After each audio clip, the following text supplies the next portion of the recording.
Listeners, welcome back to episode number 70 of the Fire Rescue Wellness Podcast, where I sat down with my friend, Megan Lautz, the Rescue RD.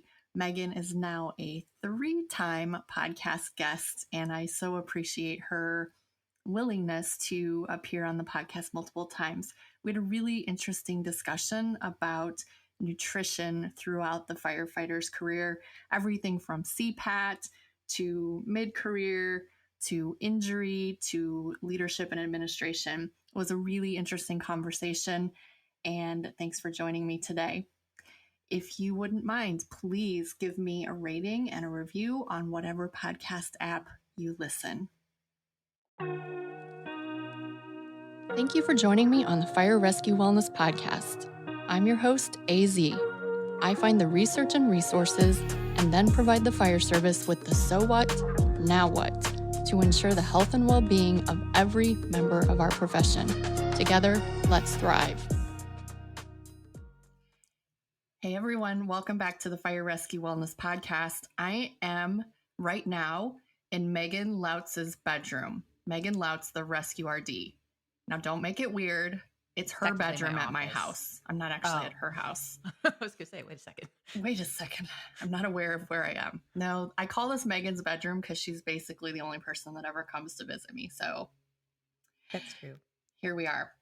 All right. If you've been listening to the podcast for any length of time, you know that Megan's already been on the podcast, not once, but twice. So go back and check out episodes 2 and 4 to hear a lot about what Megan has to say. So instead of my usual rapid fire questions, I'm just going to give Megan the mic so she can introduce herself and tell the audience about herself. Well, good morning or afternoon, whatever time it is you're listening to. I'm Megan Lautz. I am a Rescue RD, or I guess the Rescue Dietitian, whatever you want to call me. And I specialize in first responders. So nutrition specifically for fire, police, some dispatch, depending on the day. And I'm a dietitian. And yeah, that's me.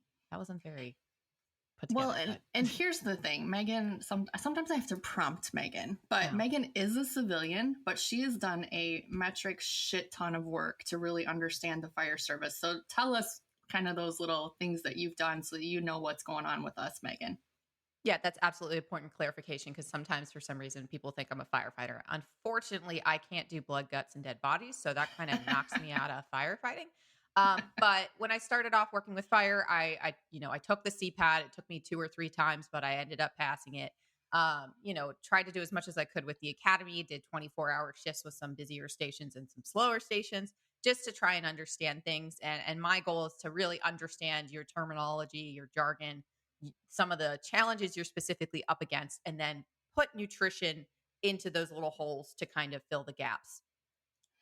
And some of my favorite, Megan is very active on Instagram. If you don't follow her, head over and follow her at rescue, is it _RD? Rescue.RD. Mm-hmm. Rescue.RD. Head over and follow Megan. But some of my favorite little posts that she does are the ones like, the dietitian has arrived and the crew is at a structure fire. It's just her sitting in her car. She gets it. She gets our job. So sitting in the car. Yeah, Megan and I have been acquainted for, we're COVID buddies. So we've been acquainted now for several years and our philosophies align. So hence, this is why she is a 3-time guest on my podcast. Megan, first off, she agreed on very short notice to be a guest. So thanks for your time today. Mm-hmm. Megan, I want to ask you, and I have to be honest, I do not know if this is going to have to be a second part because I do not know how long it's going to take to talk about all of the questions I have for you. But I want to talk to you about nutrition specific for portions or phases of the firefighting career. And I want to start with CPAT. Mm-hmm. Megan, give us the down and dirty about what firefighters or candidates wanting to be firefighters need to focus on for their CPAT nutrition. Ready, set, hit it. Well, I guess it depends on what phase of that CPAT you're talking about. If we're talking about like leading up to CPAT versus test day, I think the biggest challenge is test day, right? And test day varies based on the county that you're at. So usually if you're taking that written exam first thing in the morning, then taking in the afternoon, taking the CPAT, the biggest problem that we see is someone's taking a test at 7 a.m., but their CPAT time is somewhere between 1 and 4. But they're so razzled and dazzled and stressed out and like nervous that they don't eat at all, or they barely eat, or they eat too much. So it's usually the barely eat, and that's where we see people passing out, right? So if that sounds like you, then you need to make sure that you're packing a carb-based lunch. It doesn't have to be super heavy. It could be rice, it could be a sandwich, it could be um, what else am I thinking about? It could be a breakfast-based item like oatmeal or whatever, but you want to leave at least a full hour between your meal and the CPAT, maybe 2 if you can.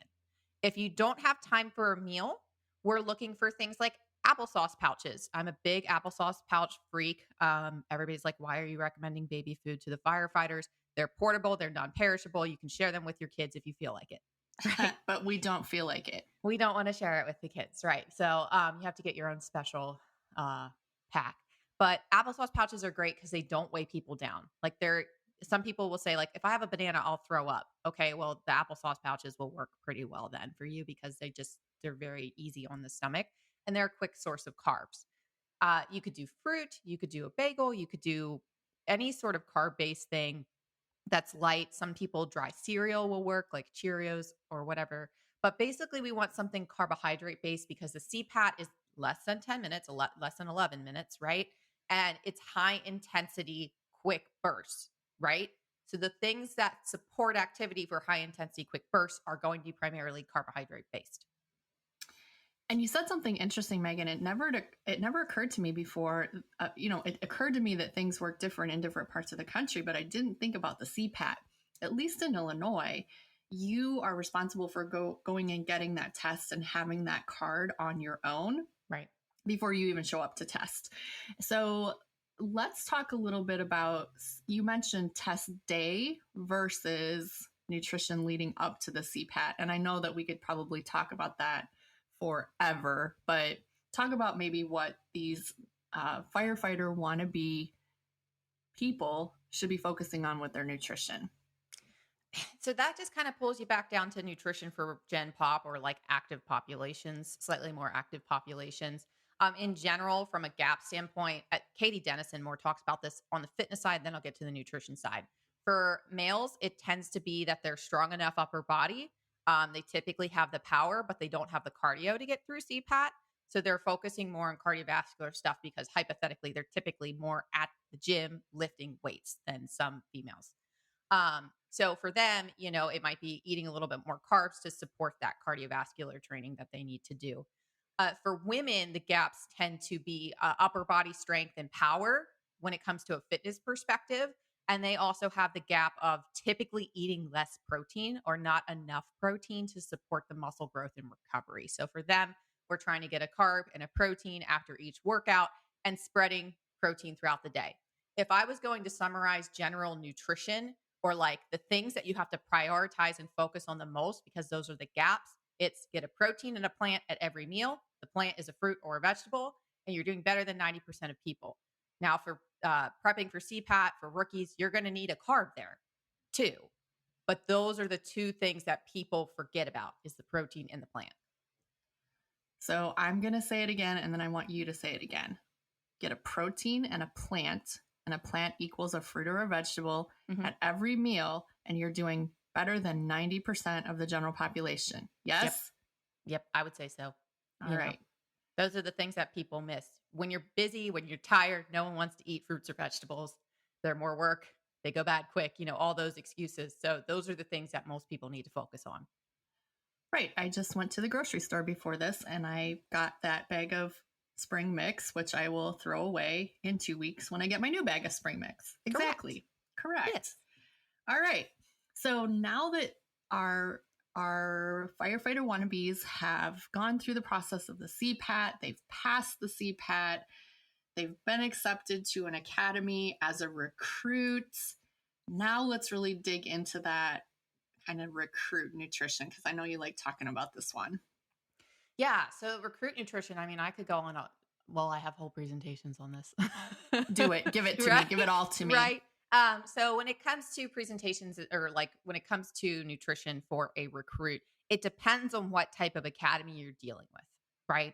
So is it just a short fire academy only? They're expected to be EMTs prior to coming in. Is it an EMT and fire academy? Is EMT before fire or after fire? So the nutrition tactics are going to be dependent upon where you start, what the type of academy is, right?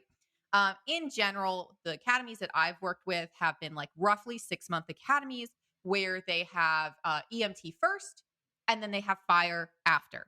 So usually it's just general, slightly higher than Gen Pop nutrition in terms of the calories are slightly higher. They need to focus on the carbs. They need to not skip meals, right? Because a lot of people will try to skip meals or not eat enough. Or they'll be like, let me just have this energy drink for lunch and that'll just like keep me going. And the thing is while caffeine reduces your fatigue, it does not provide energy in the physical sense of calories, which I will say until I'm blue in the face. Say it again, Megan. Just say it again right here. They need to hear it again. Say Correct. Caffeine reduces feelings of fatigue. It does not provide energy for your body in the form of Jesus Christ, calories. it. Jeremiah, leave that in. Leave it in.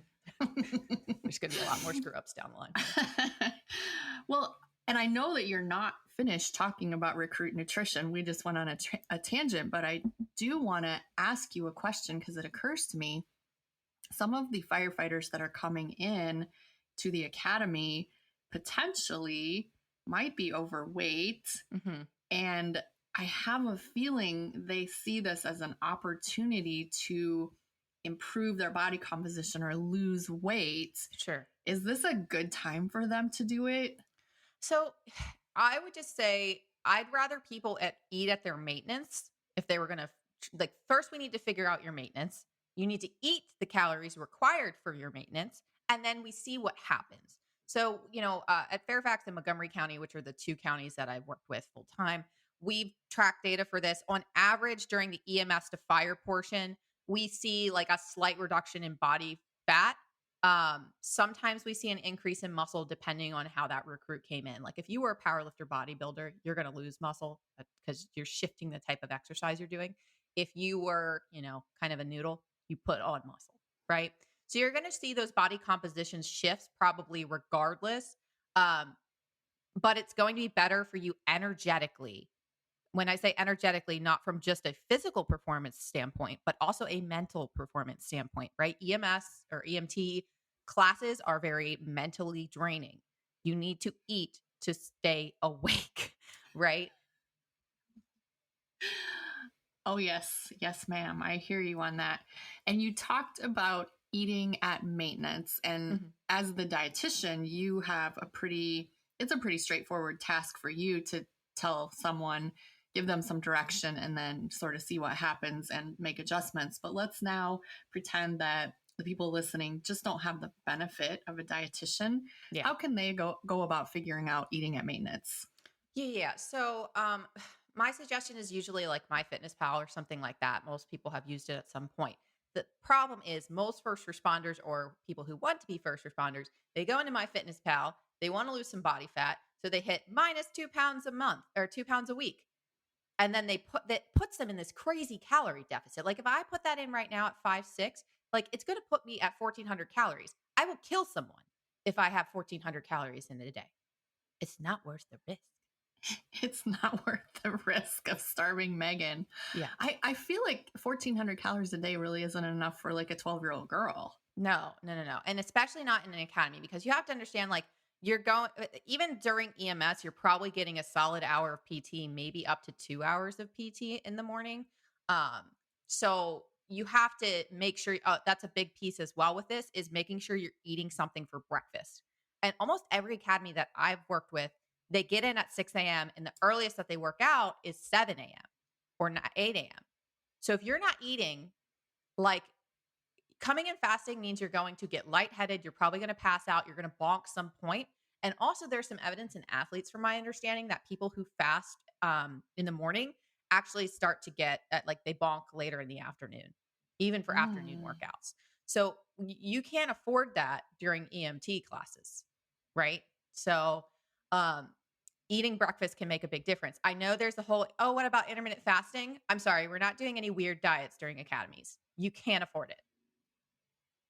Just in general, you can't afford to do anything weird during the academy. Like, No, don't take nothing up weird. new hobbies. Don't Yeah, race your don't drink and motorcycle. drive. Don't drink and drive.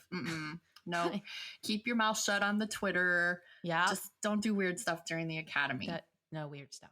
No weird stuff. Okay, so you said MyFitnessPal and being really true and honest with how tall are you, how much do you weigh, and then hit maintenance. You want to keep the weight the same. Because what we can't really figure out if you're going to lose. It's like some people, they'll hit maintenance and they'll roughly be pretty good at logging and they still lose weight or they gain weight. So we need to kind of figure out what your body is actually going to do. And it needs to be for about 2 weeks. But the challenge is like some people struggle. They go one of two ways with a lot of stress, right? Because an academy is a lot of stress. As instructors, we want to be like, oh, they just need to suck it up. But really, the reality is the first 2 weeks of the academy are like just drinking from a fire hose is the best analogy because, you're now working a very strict job. You have to, yes, sir, ma'am, good morning, ma'am, all of these weird things. You may not have had to plan your meals out ever before, especially if you're 18. So it's a lot of stress and you want to make sure that you're actually going to eat those calories, which is the one way. The first way is people don't eat enough or they go the other way and they eat too much, or it's like really calorie dense foods, like you're only eating at McDonald's. And there's ways that we can eat better at McDonald's if you don't cook. But most people will lose weight or lose body fat in an academy, period. You mentioned caffeine, and at the danger of us going on a tangent that lasts several hours longer than the length of the podcast, what best advice can you give those people in the academy regarding the use of caffeinated products? So yeah, specifically for an academy, in general, trying to keep caffeine under 400 milligrams per day. So 30 to 40 ounces of coffee total over the course of the day. Where recruits go wrong is the energy drinks. Pre-workouts are a no-go in the academy because it's so unpredictable that if you take that pre-workout and then the instructors are like, LOL, JK, you're testing or you're doing something weird today, you're going to feel like tackling a gorilla when you're sitting in the classroom. It's just not a good idea. Not conducive to a good learning environment. No. So, typically we're going to go for a more natural source like coffee or tea or something like that in the morning. Coffee is technically a mild, caffeine in general is a mild diuretic. You're not going to you're not going to reduce your hydration or get dehydrated from it because of the liquid that's getting replaced, but you will lose a little bit more in that first hour. So again, if you have that cup of coffee, at 5:30, by the time you get to PT, you've peed, whatever, you've lost that, just replace it with some water or something like that. Sorry, I was going to say something about the energy drinks. Sorry. Go. Yeah. The energy drinks is also a big challenge. One time we had a recruit do 2 Rain energy drinks for lunch and they didn't bring any food. And then they wondered why they had cardiac symptoms. So I've also seen rookies put a liquid IV. They asked me if they could have liquid IV with their Monster. And I made the assumption that they were going to put the liquid IV in the water next to the Monster. And I was like, well, they're going to drink it anyway. Whatever. Sure. Yeah, do that. They put the liquid IV in the Monster and it exploded. Oh, Megan.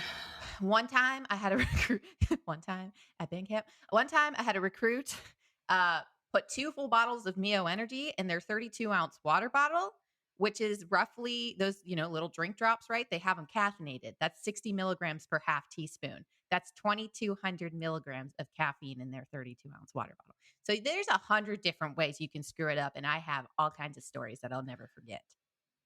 So for you recruits, ask better questions. And for you dietitians, assume the worst. Assume the worst. Just right. Assume the worst. Okay, you mentioned hydration. So let's hit on actual hydration for, obviously it's going to be different. You're sitting in EMS class versus doing tower training days, but let's hit the tower training days. So I guess the baseline before we get into like fire training and stuff like that, the baseline is usually, I go by the Institute of Medicine. So 91 ounces for females and I believe it's 125 ounces for males. So I think it's 2.7 liters for women, 3.7 liters for men. I think you're right. Yeah. OCD. So that's the starting point, and that does include coffee, tea, and other liquids. I don't count energy drinks because, again, I'm a monster. So that's your starting line. Depending on when your academy is and where you are doing PT, right? So sometimes like we PT in a bay that's not air conditioned, right? So you're going to be losing more fluid or more electrolytes during that time if you're PTing in the bay. So EMS or EMT trainings, like if you're PTing in a hot bay, you're still going to need more than someone who's, not, it's a winter academy. They're PTing in a cold bay, right? There's going to be a difference based on the time of year is what I'm getting at. And then once we get into fire, so fire, as soon as you start putting on gear, as soon as you start pulling hose lines, raising ladders, those are brutal, right? Like people's wrists feel their wrists hurt, their shoulders hurt. I don't know why we still have recruits like doing shoulder days before they come in to do ladders. Use you got to use your brain at some point, right, guys? Not to sound condescending, it's just you got to think about it. When it comes to hydration for those things, we're going well over those numbers because evidence suggests that firefighters, especially once you get into your burns, are going to lose up to 40 ounces in 30 minutes of fire suppression activity. That's a lot. Yeah, that's like your big water bottle. Most of the time, if they give you a water bottle, it's usually a 32 ouncer. You're sweating that in 30 minutes. So what we recommend, or what I recommend, and if I have academy staff listening or people who work at academies, is I recommend supplying drip drop or liquid IV and oral rehydration solution during academies, especially if that academy starts burns between May to late September. If you're in a warmer climate, you might have to do earlier than that. You want to supply it because, again, if I tell a recruit, hey, you should go buy liquid IV or go buy drip drop, it's expensive, and some of these kids are on a limited income, right? So supplying it can significantly reduce risk. Fernando Montes actually has some research on this. He did he still does urine specific gravity with his wildland recruits. And he has a drip drop protocol, which there's a free hydration poster on my website specific to academies and burns. And it's based off of his stuff. And basically, you could potentially reduce the risk of a hydration-related injury or a rhabdo if you actually provide these products, right? So drip drop, liquid IV, or rehydration solution products were initially developed for the cholera epidemic, where they don't have access to IV therapy for fluid replacement, right? So they had to think of something that was going to fix mild to moderate dehydration. And I believe if you need a medical reason to buy food, which I've seen that in fire and police for Fairfax, like we can't buy food on a county budget, right? But if we can count it as medical, I'm putting it in quotations, right? If we count it as medical, you could probably get by with some research that is suggesting that it is the equivalent for rehydration for for IV fluids for mild to moderate dehydration. So if you need that, you can shoot me an email. I have Drip Drop put together some study summaries that I can send. Annette, you can refute this, but that's usually what I go with, the reason. No, I completely agree, which leads us to the next question. And Megan, I'm lobbing the softballs to you, girl. Lobbing another one to you. Let's go. I believe it is liquid IV. I don't think Drip Drop has hopped on the bandwagon, and they probably won't either. But I believe it is liquid IV who has now started a sugar-free version. Tell me about good, bad, or indifferent. Yes, I have feelings, right? I know you do. So I just got back from the CSP DDA Tactical Summit with a bunch of tactical dietitians, and it's so amazing to be in the room with people who have the same brain and cursing language or reservoir. Oh my goodness. It's amazing. Oh my goodness. But it's the same thing. It's like a 3-hour dinner and we're only talking about this topic, right? So here's the thing. A lot of first responders or people in general, active people who want to eat healthier, they see on the internet that you should be on a low sodium diet and a low sugar diet, right? That's marketed to the 9-to-5er sitting at a desk. Okay. So sugar and sodium in high intensity situations are performance enhancing. You get to spend more time playing with fire and tools and fun stuff without feeling like garbage later on.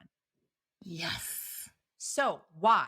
Why are those two things important? Well, one, you're losing a crap ton of sodium through sweat. And 1 liter of sweat, which again, 40 ounces is 1.2 liters. But 1 liter of sweat typically contains, I believe it's somewhere between 500 roughly to 1900 roughly milligrams of sodium. That's a lot. It's a lot. And some people will get more acclimated, they'll lose less. Other people, they just naturally lose more. So we kind of have to assume for the worst, right? And then you're also losing potassium, magnesium, and other electrolytes as well. Also, you're wearing gear. You're doing high intensity stuff, right? So you're burning through your glycogen reserves or your carbohydrate storage in your muscle and your liver. So if we wanted to replace that quickly, keyword is quickly, we would replace that with sugar. Why? Because fat, protein, and fiber will delay gastric emptying. Your stomach won't empty as fast. It won't get to the muscles as fast, right? The other factor was sugar and sodium. Sodium helps pull water across the membrane, the cell membrane, to help rehydrate the cell. If you add a little bit of sugar to that, sugar speeds that process. Sugar pulls sodium, which then pulls water across the cell. So products that have a little bit of sugar, and usually that little bit of sugar in the liquid IV and the drip drop is going to be between 12 and 15 grams of sugar. It's not like a ton, right? It's actually half the sugar of Gatorade or Powerade or other sports drink, but you see rehydration 2 to 3 times as fast. So then people are like, okay, well, what about Element or LMNT or all of these other sugar-free products? I'm like, you can do them, but I'm only going to recommend that to a keto firefighter, which we don't have many of those left nowadays, right? Who are doing these really low carb diets, but it's coming at the cost of speed. And for first responders, I don't mess around with the cost of speed. So the bottom line is the sugar in drip drop and liquid IV is there for a scientific reason. It's improving the oral hydration. It's improving the product. And again, I can't remember what episode it was. We talked about a lot about dehydration with a PhD.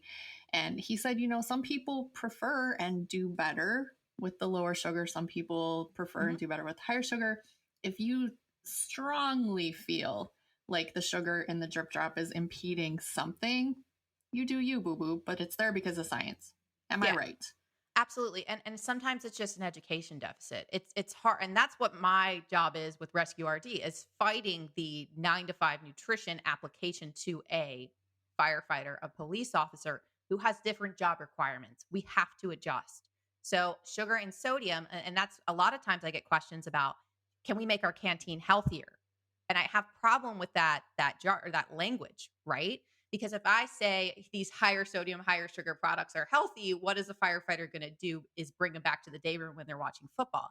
It's about the context of the scenario when we're talking about nutrition. The things that are performance enhancing might not be life sustaining long term, depending on where you're using it. Oh, we just got the quote of the show. Got to time mark that one, Megan.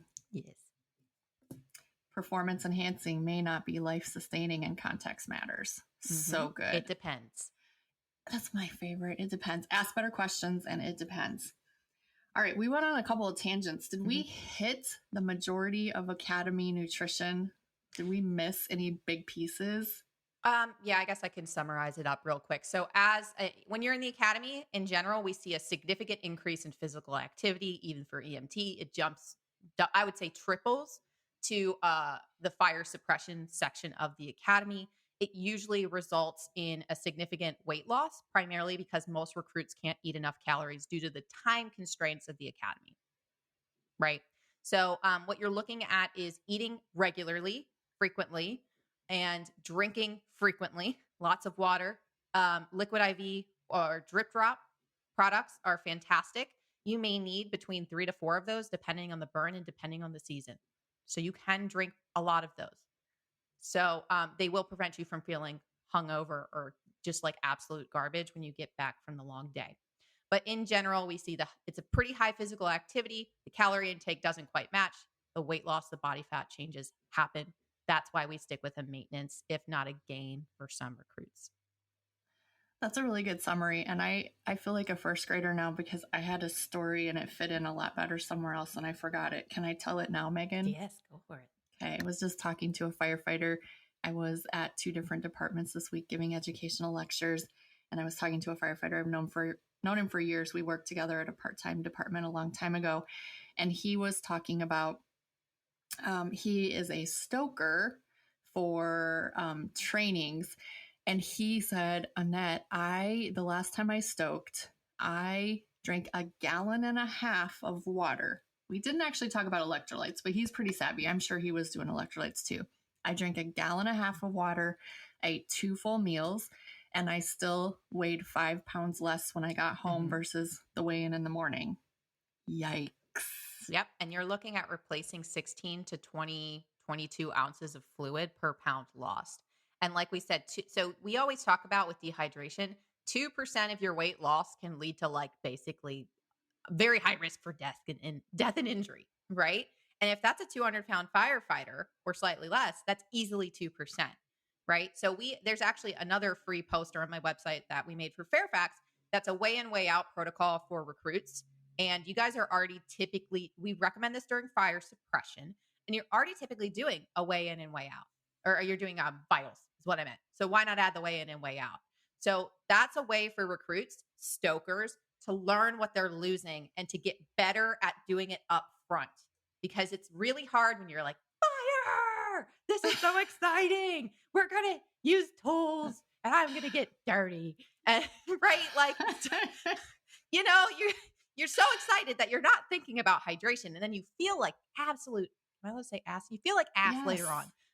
So you can swear around me. Oh, good. Okay. This is exciting. But in any case, you feel like crap later on. So I always tell people, like, if you can, at least shake a liquid IV or a drip drop into a water bottle on the way to the fire. If you're a stoker, if you're just drinking energy drinks while stoking, I have questions. I've seen it. We've got to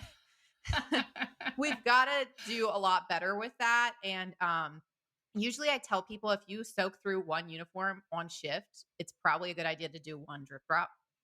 Right? And stokers are easily doing that. Oh yeah, for sure. So Megan, I was picturing you when you said fire. I was picturing the elbow meme with the flames behind it. Yeah. Yeah. I think I'm going to have to make a Megan meme. You could put my face over top of it. Actually, I'm probably going to assign that to you because you're the millennial and you know how to do stuff like that. Yes. Okay. So I think we hit most of the big points on the Academy Nutrition. And remind me, Megan, is the Academy Nutrition, is that one of the free resources you have, or is that a paid resource? It's free. All of my posters that I make for Fairfax, they let me put it up for free on my website. So there's like at least 4. Okay. We're going to put the link to that in the show notes. All right. Probationary firefighter. They've made it through the academy and now they are on shift, experiencing all of the things that a rookie firefighter experiences. The mic is yours. Yep. So again, it's going to depend. Typically, at least in our area, again, I'm in Fairfax, so just outside of DC, it's a generally busy structural department, right? They're probably going to a pretty busy station because that's where you get the experience, right? So it goes one of 2 ways at a busy station. They either gain a crap ton of weight. I've seen as much as 20 pounds gained in a 6 months. Yep, it happens, right?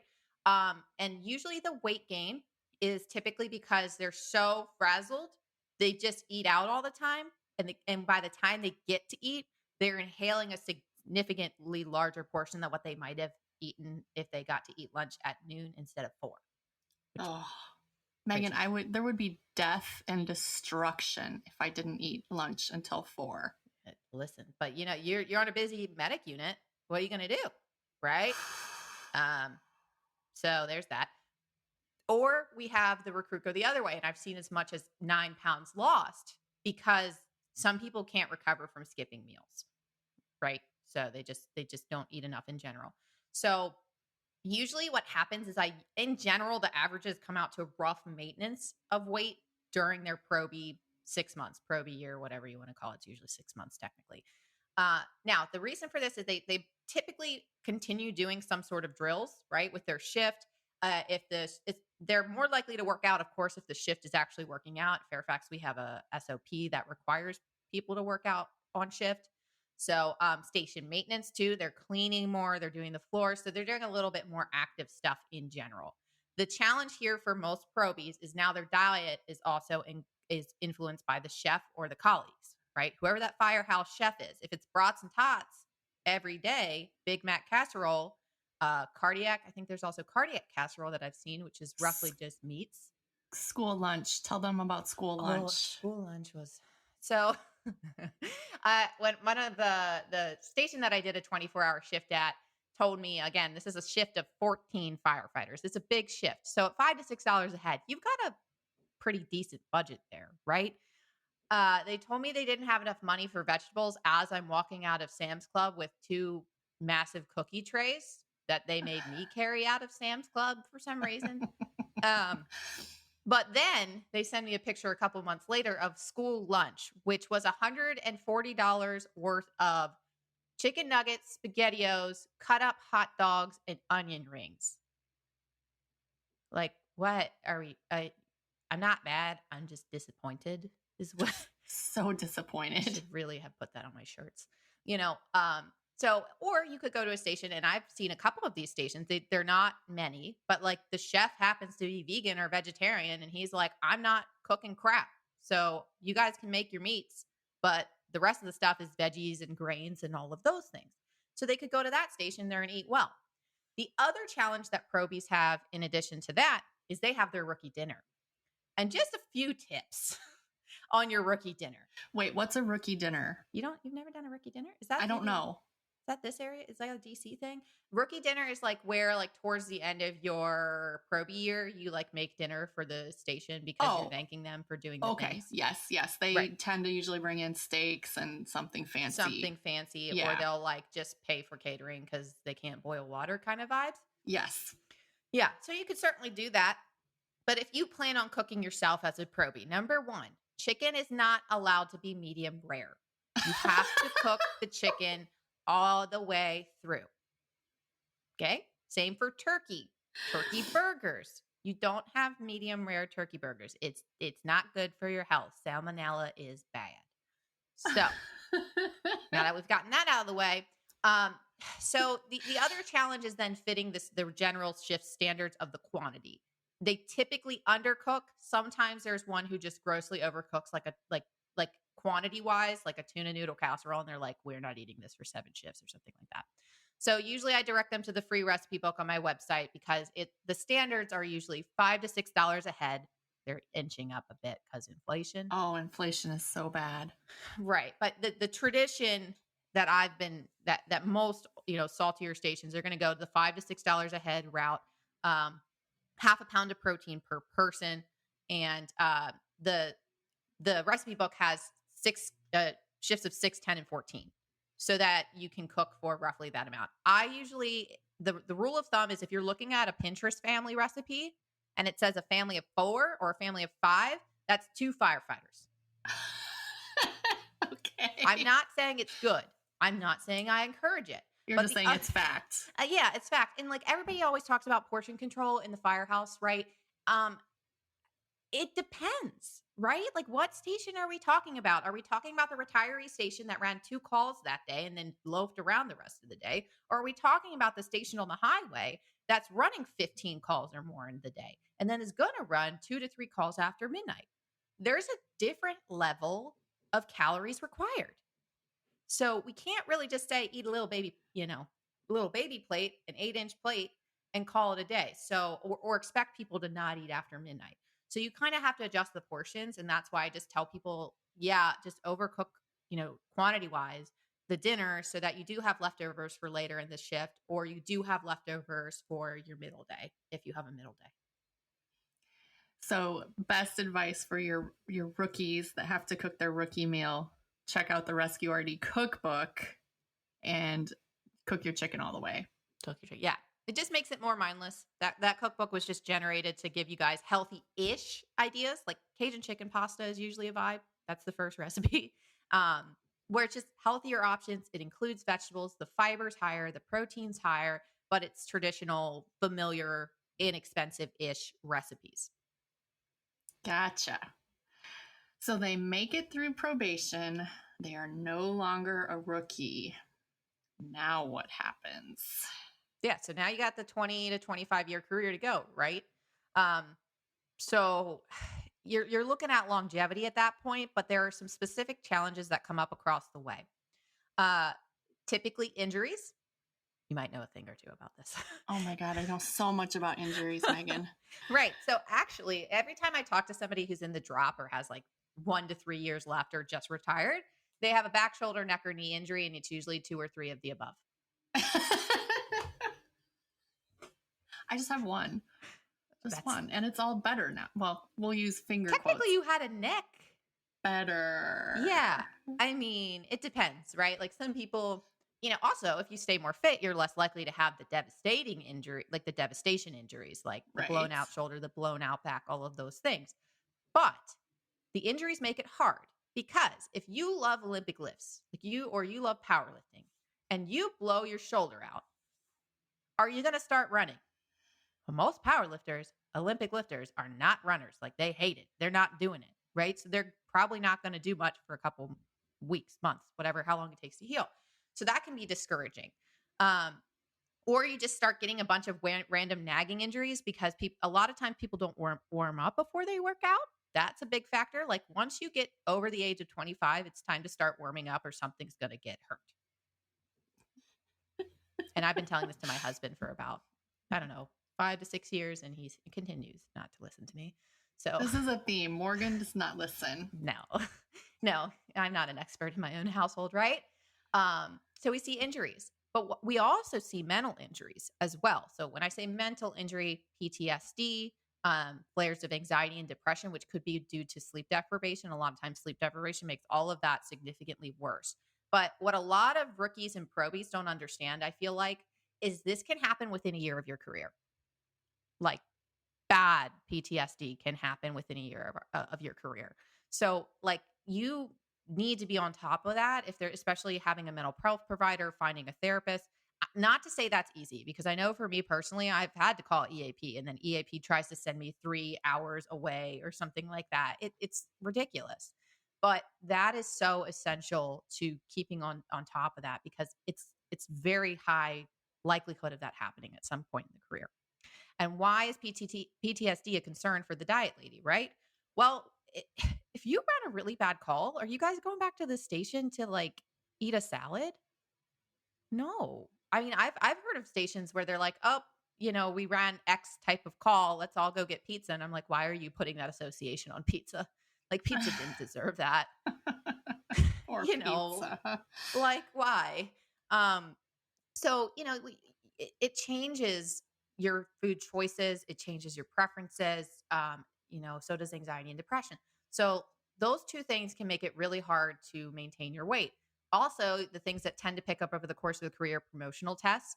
Anytime I have someone taking a promotional test, their diet usually goes to garbage because they're trying to maintain a household, their job, a side job, still do overtime, plus study for the promotional test to do like as good as like possible so they don't die on the list.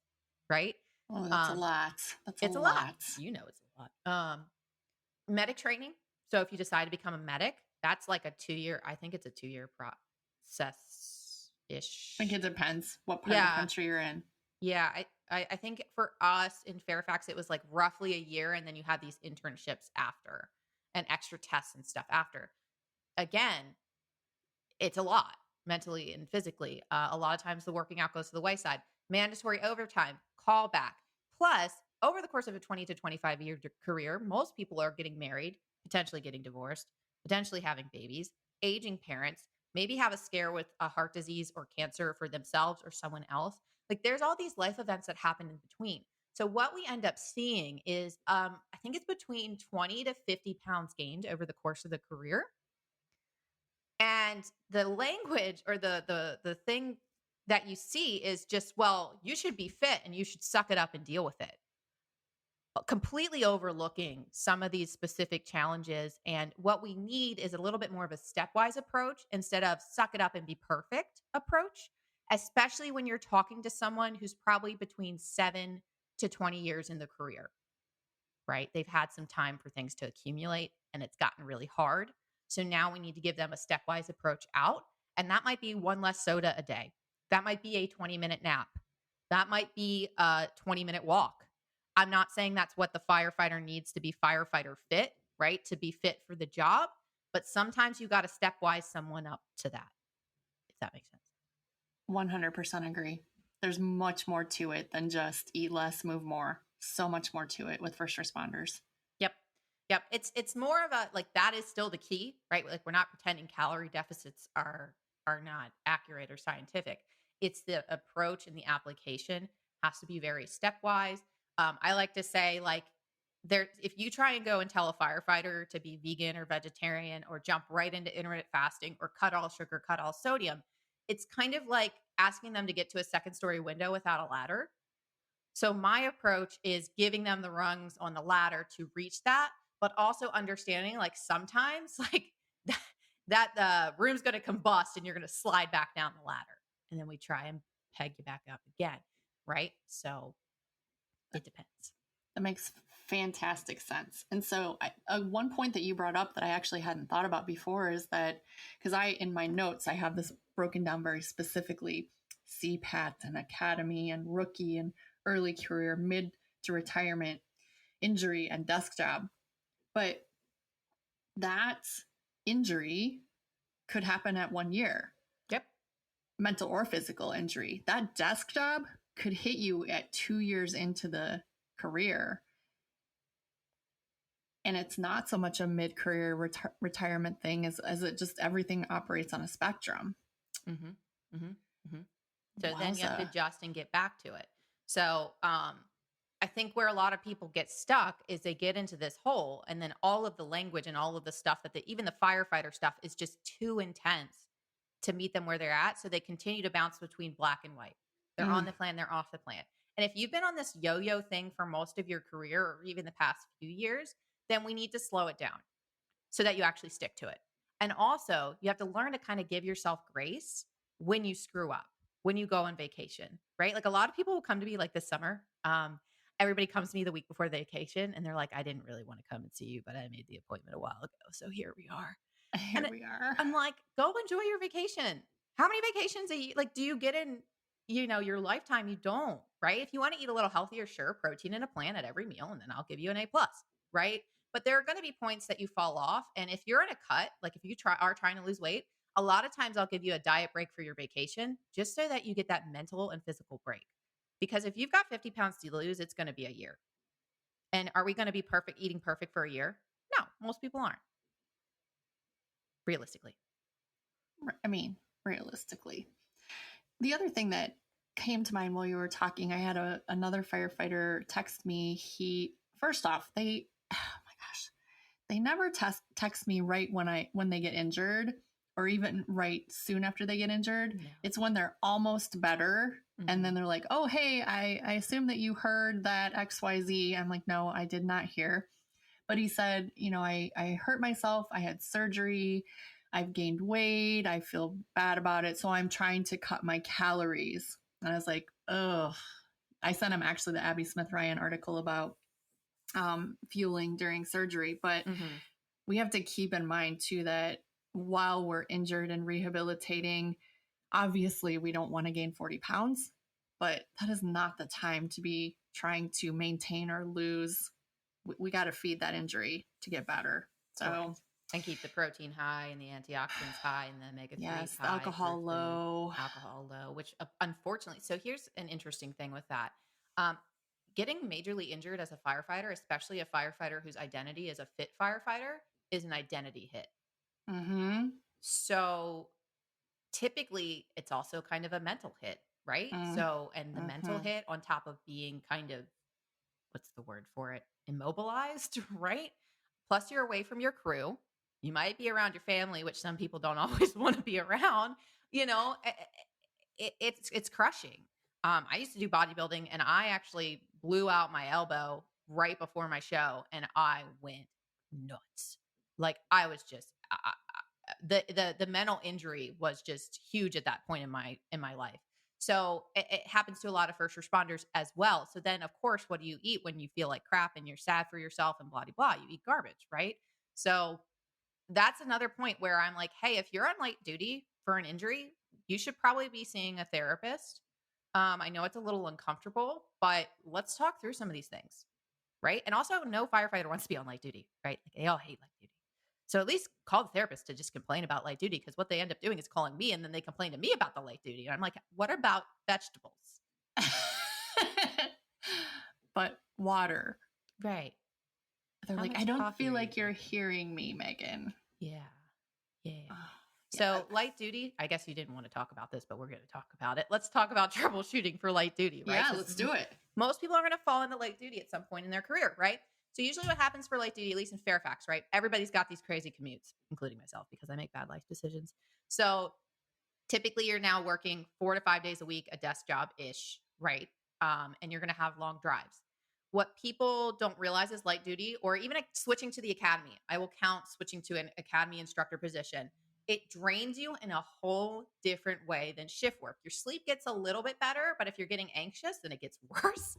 Um, and then plus you're now able to eat when you want, but a lot of people forget that if they eat lunch at noon and now they're getting back and it's 6 or 7 o'clock before they eat dinner, that's a big gap. So what happens is you get home 5 o'clock, the stress of the day hits you in the face. You're physically hungry. So you're eating everything that's not tied down, right? Like anything in the cabinets that you can get your hands on, the leftovers from your kids' lunch, whatever. Wash it down with some wine. Yes, wash it down with exactly. So what I suggest, and then you're hungover because you didn't eat anything, right? I don't know that from experience. So the trick is the car snack. And a car snack is a planned snack that you eat on your long drive home, or if you have a short drive home, just, towards the end of your workday, gives you something to look forward to. And again, ideally that's a protein and a plant, but it could be like the white cheddar popcorns are usually pretty popular. The white cheddar, like Skinny Pop or Smart Pop, trying to think of the brands. Poppables are another good one. Lay's Poppables, crunchy things that have a little bit more air, so the portion size is larger. Firefighters like large portions. You could do fruit and yogurt. You could do applesauce if that's all you have on hand. What else do people do that I'm trying to think about? Can't really. Jerky and a cheese stick. Jerky and a cheese stick. And maybe add a piece of fruit in there, just for that would technically be a protein and a plant. So basically or even like the Kodiak cakes has the little muffin things, the muffin cups that you can heat and eat on the go. They're pretty sweet, so most people like that. But basically, if you've got those big gaps, eat something between, because what happens is, this is witchcraft, right? Like people are eating out, like almost out of control, because they're hungry, they're tired, they're cranky, they've got all these other things to do when they get home. So they grossly go over the calories, right? Whether they're doing it or tracking it or not. If we add the car snack, it significantly reduces and makes better decisions later in the day. So it technically helps facilitate, if they need to be in a deficit, that deficit or maintenance, right? And just as a tip to my listeners, if you ever have to pick Megan up at the airport, you also need car snacks for that event too. She did bring car snacks. My mom still brings a diaper bag, and I'm well over 30. Yep. Car snacks are a thing for Megan. All right. Looking at my list here, Megan, I think we ripped through a lot of it. I completely and wholeheartedly agree with you on the mental injury that goes along with the physical injury. That's my lived experience right now. The mental part of it is far harder. And for me, it's not the being out of work part of it. It's the not being able to do what I want to do part of it.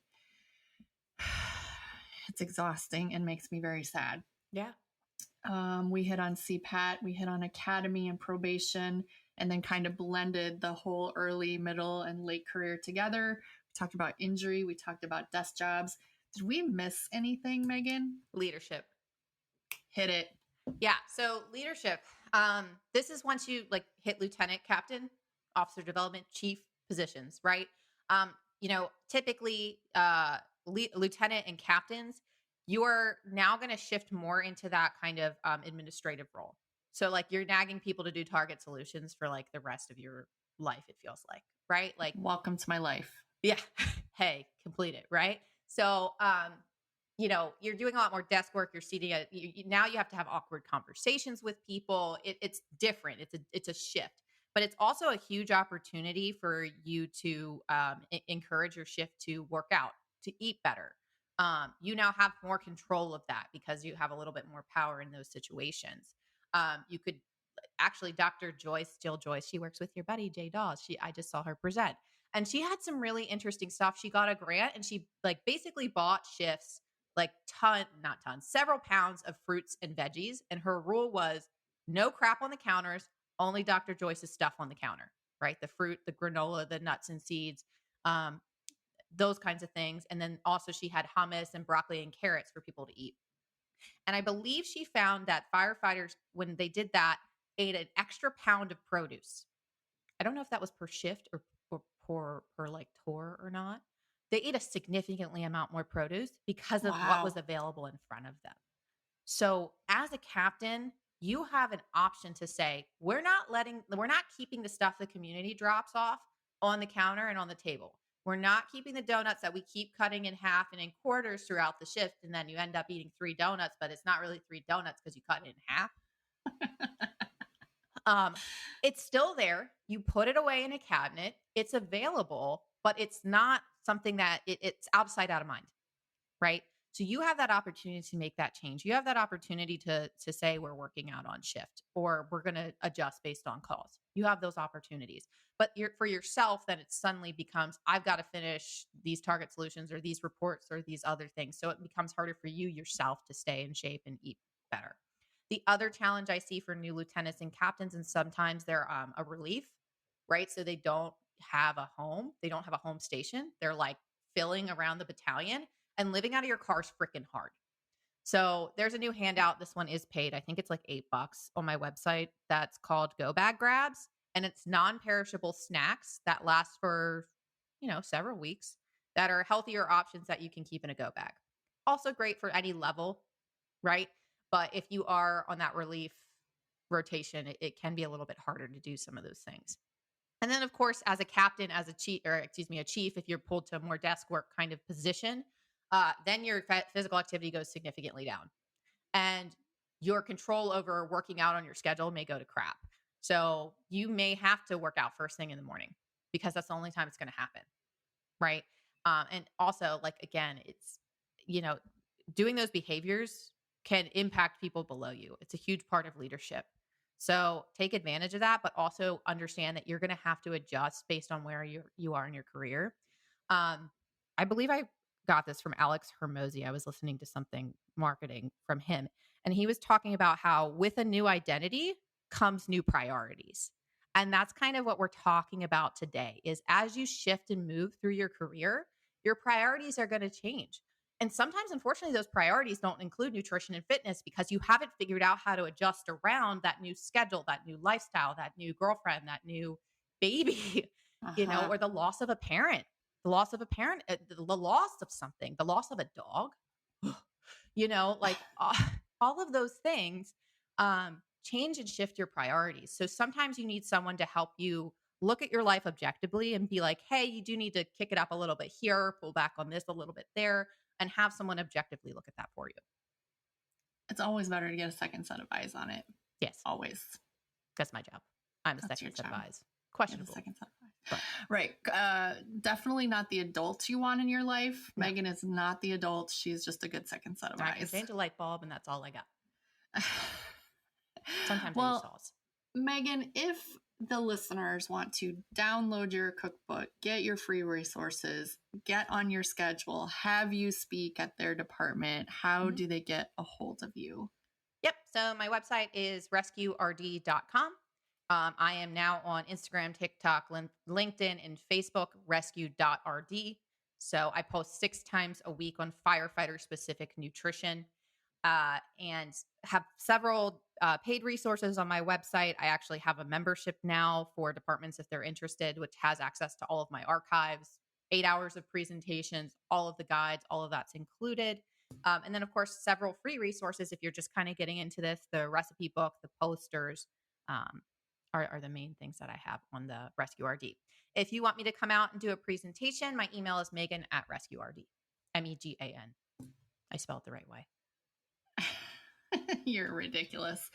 Well, as always, it's a joy to speak with you. And by the time this comes out, we will have already hung out at Tactical Annual Training. But I'm looking forward to seeing you there, giving you a very uncomfortably long hug, which you will fight against and bite me, I'm sure, like a pet raccoon. Yeah, well. Megan's not a hugger. It's really sad. My mom never hugged me growing up, but that's a different podcast. Okay. Well, I'm being your mom now and I'm making up for it. All right. Listeners, thank you once again. Give me a rating, give me a review, share the podcast with people you know. This has been AZ and the Rescue RD, and we are officially out.